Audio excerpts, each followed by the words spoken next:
La evolución de la especie humana es larga, complicada y oscura en algunos momentos.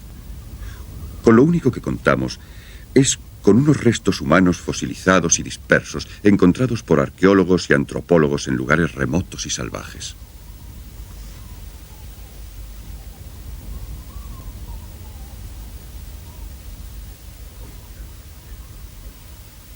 Hoy pertenecemos a una subespecie denominada Homo sapiens sapiens, que representa una división de la simplemente conocida como Homo sapiens. Los orígenes de nuestra especie se remontan a 10.000 millones de años o más en las selvas de África tropical.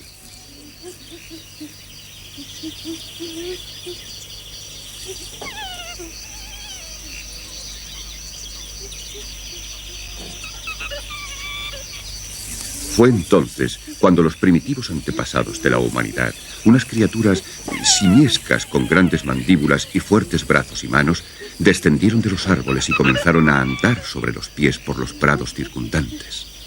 A partir de aquel momento, la evolución de los homínidos y los simios tomó otro rumbo. Estos siguieron siendo arbóreos. Pero hace 5 o 6 millones de años, los homínidos se convirtieron en lo que hoy llamamos bípedos, porque andaban erguidos sobre 2 pies. Solo podemos hacer conjeturas sobre la causa que les impulsó a bajar de los árboles. Presumiblemente se debió a la búsqueda de nuevas fuentes de alimentación y al hecho de que la selva, como protección, se estaba retirando. Pero las líneas principales de evolución que siguieron a partir de este desarrollo resultan bastante claras. En primer lugar, la pelvis y las piernas debían adaptarse a viajar erguidas. En segundo lugar, los brazos y las manos ya no eran necesarios para desplazarse, por lo que quedaron libres para otros propósitos, para cazar y recolectar alimentos y para fabricar herramientas y armas. En consecuencia, hubo unos cambios muy marcados de fisonomía. La mandíbula y el hocico, que ya no eran necesarios para masticar alimentos crudos, se hicieron menos prominentes. Al mismo tiempo, la cavidad del cerebro aumentó y cambió de forma. Los más antiguos de los primitivos homínidos poseían una cavidad cerebral de solo 500 centímetros cúbicos más o menos, que no se diferencia casi de la de un simio de hoy. Con la aparición hace 1,5 millones de años del conocido como Homo erectus, debido a su estatura vertical, su cavidad cerebral aumentó a 1000 centímetros cúbicos y más en algunos casos.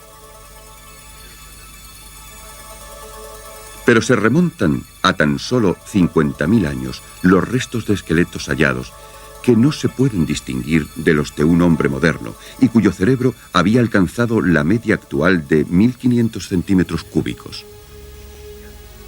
Desde entonces, se han desarrollado las diferencias en el color de la piel y en otros rasgos menores, como respuesta a los diferentes climas y entornos. Estos son los orígenes de las llamadas razas humanas, como los mongoles, caucasianos y negros. A partir de aquí, ya no ha habido ningún cambio importante en la estructura corporal del hombre ni en su capacidad craneal. La fase principal de ajuste evolutivo ha terminado.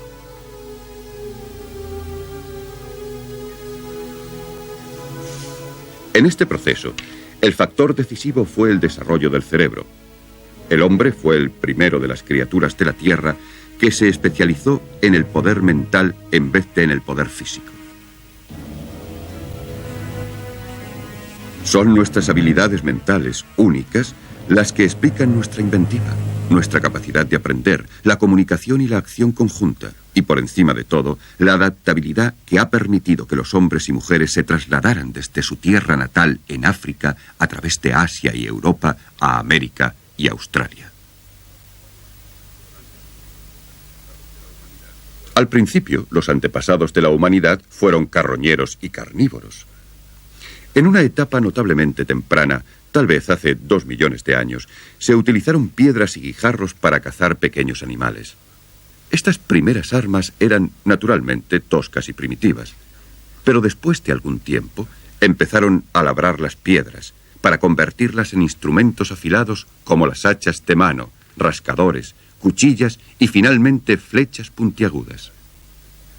Hoy en día, al contemplar estos utensilios, las diferencias parecen tal vez insignificantes, pero revisten una importancia fundamental porque marcan el nacimiento del hombre como fabricante de herramientas y el uso de utensilios para complementar sus características naturales, sus pies y sus manos. Es una de las cualidades típicas del ser humano. Esta moderna demostración ilustra el largo y habilidoso proceso mediante el cual un pedazo de pedernal se convertirá en una cuchilla afilada.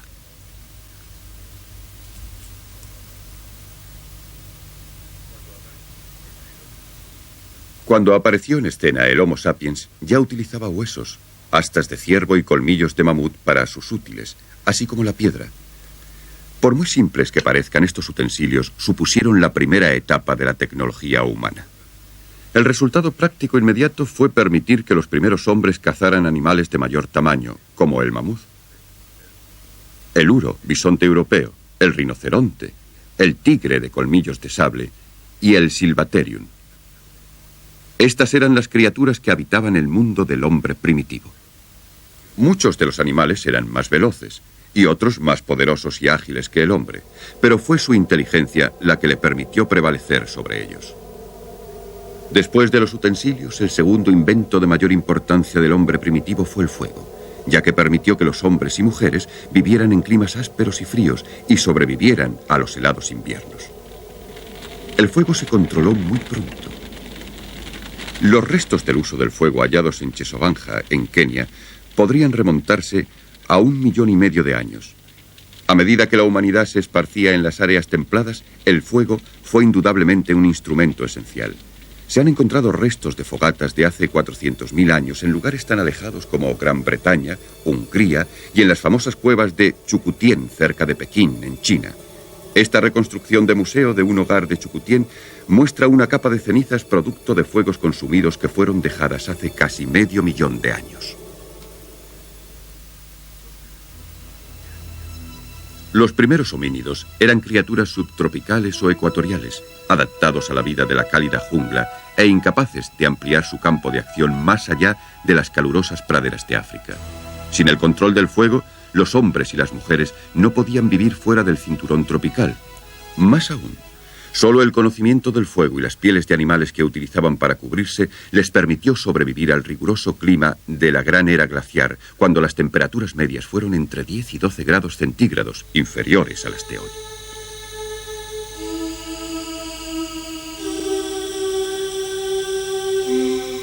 La era glaciar comenzó hace más de 2 millones de años y tuvo un papel decisivo en la historia del hombre primitivo.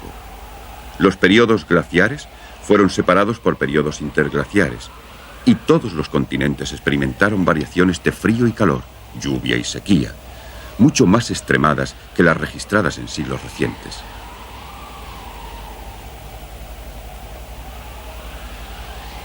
Grandes áreas del hemisferio norte, tanto en América como en Europa y Asia, quedaron cubiertas durante largos periodos de impenetrables capas de hielo, no pudiendo ser habitadas no solo por los hombres, sino tampoco por la mayor parte de los animales. La última fase de la glaciación comenzó hace 75.000 años, y mientras duró, los hombres y las mujeres llevaron una débil existencia en los márgenes de las grandes extensiones de hielo.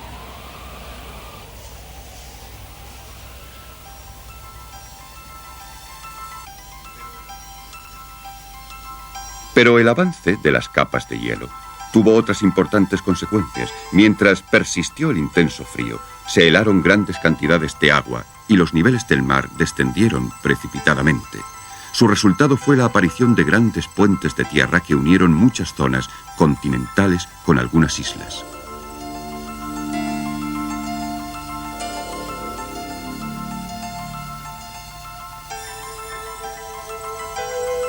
El sureste de Asia era una gran masa de tierra que comprendía la actual Indonesia, Malasia y Borneo, todas ellas unidas con Vietnam. La existencia de un puente de tierra desde Corea hizo posible la colonización de Japón. Más al norte, otro similar, a través de lo que ahora es el estrecho de Bering, unió el este de Asia con Alaska. A través de este puente se precipitaron criaturas de todo tipo y hubo un enorme intercambio de animales entre Asia y América. En otra parte del mundo, las islas británicas quedaron unidas al continente europeo y las capas de hielo conectaron Escandinavia con las llanuras del noreste de Europa.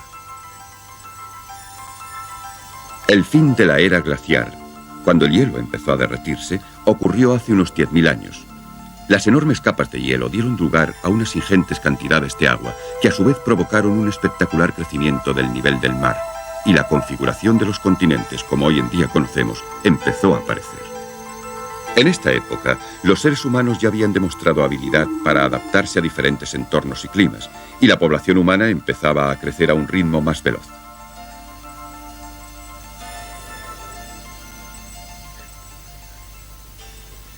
El clima más cálido afectó primero a la vida de las plantas, después a la vida animal y finalmente a la vida humana.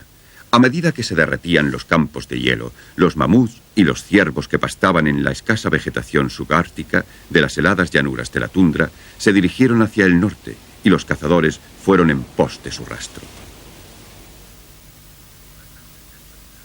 Más al sur, las áridas llanuras heladas dieron paso a las ricas praderas y surgieron los bosques de abetos, álamos y abedules, proporcionando hogares y alimento a otras especies.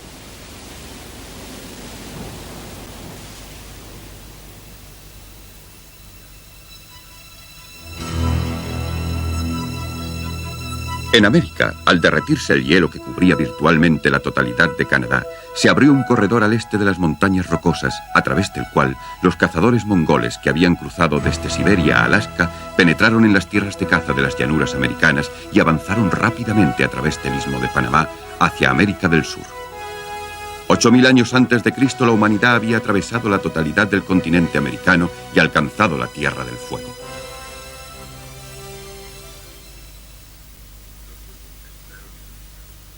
Los pueblos penetraron no solo en las nuevas zonas de los continentes que habían habitado desde hace mucho tiempo, sino en nuevos continentes como Oceanía y América. El hombre estaba ahora absolutamente encaminado a convertirse en la criatura más ampliamente difundida en el mundo.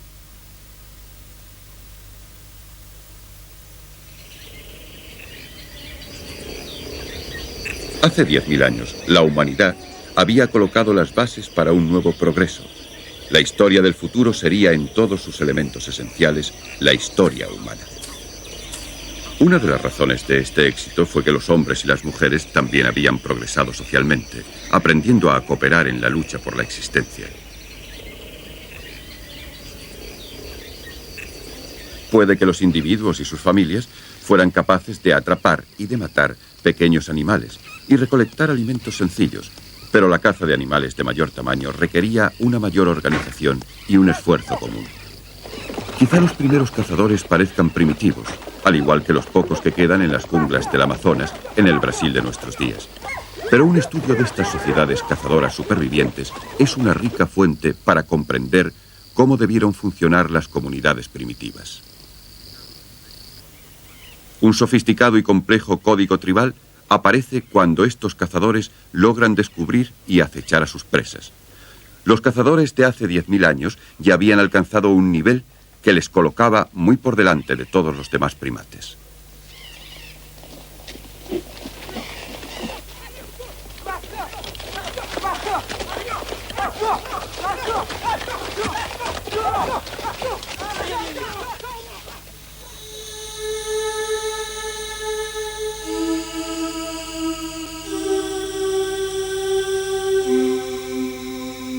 No existen pruebas más claras de este avance cultural que las pinturas en las rocas que nos han dejado los hombres primitivos.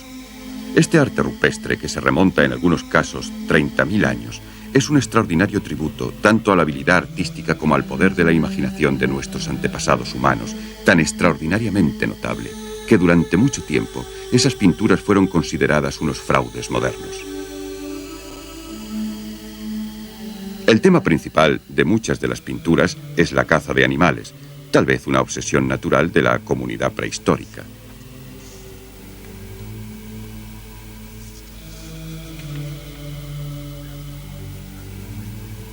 Pero buena parte del arte rupestre sugiere un significado más místico. como los contornos de estas manos, considerado como una forma ritual de caza. Una de las pinturas rupestres más famosas es la del hechicero, en una cueva cerca de los Pirineos en el sur de Francia, casi imposible de distinguir en la actualidad. Gracias al ordenador se revela la pintura de un hombre recubierto de piel de ciervo, con los cuernos de un venado, el rostro de una lechuza, las orejas de un lobo, los brazos de un oso y la cola de un caballo. Parece muy posible que muchas de estas pinturas, con frecuencia halladas en los lugares más inaccesibles de la cueva, fueran dibujadas como telón de fondo para ceremonias religiosas en las que el sacerdote o hechicero llevaba a cabo unos rituales mágicos que garantizaban el éxito en la cacería. También existían otros cultos, como los de la fertilidad, representados por figuras femeninas con características sexuales exageradas. Ya en esos tiempos, los hombres enterraban a sus muertos, a veces solos y a veces en tumbas comunes, lo que nos sugiere que pudieron creer en la vida en el más allá. Esta tumba, que se remonta a más de 20.000 años, fue descubierta en Sungir, en la Rusia occidental. Dos muchachos habían sido colocados con las cabezas juntas y estaban rodeados de un conjunto de ricos ropajes, adornos y armas. Esta otra, en Saint-Germain-de-la-Rivière, en Francia, es de una mujer, de entre 25 y 30 años de edad. Fue enterrada en posición fetal bajo un pequeño monumento de piedra rodeado de utensilios de pedernal, un puñal de asta de venado y un collar de dientes de animal. Su cráneo había sido embadurnado de ocre rojo, tal vez con la intención de conservarlo para la otra vida. Todo esto indica con bastante claridad los avances culturales realizados por el hombre primitivo. Algunas partes del mundo, como las grandes estepas y praderas que producían en abundancia muchas variedades de caza, aún podrían proporcionarla en nuestros días.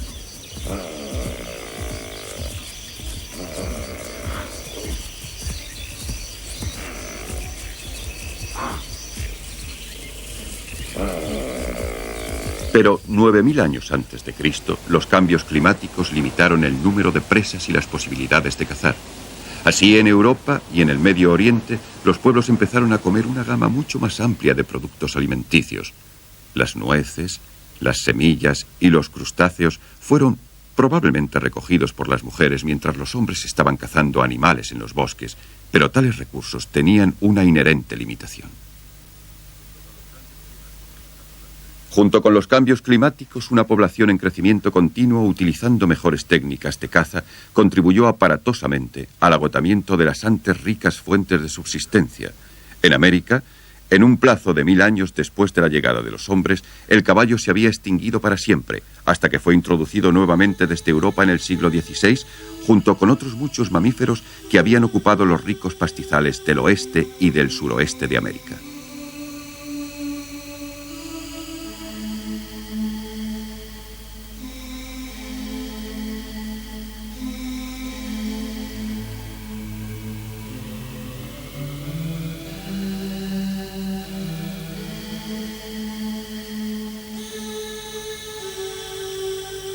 A medida que la vida se hizo más dura para los grupos de cazadores y recolectores, los hombres y las mujeres tuvieron que adaptarse, creando nuevas formas de vida en la tierra. Una de estas innovaciones tuvo enormes consecuencias.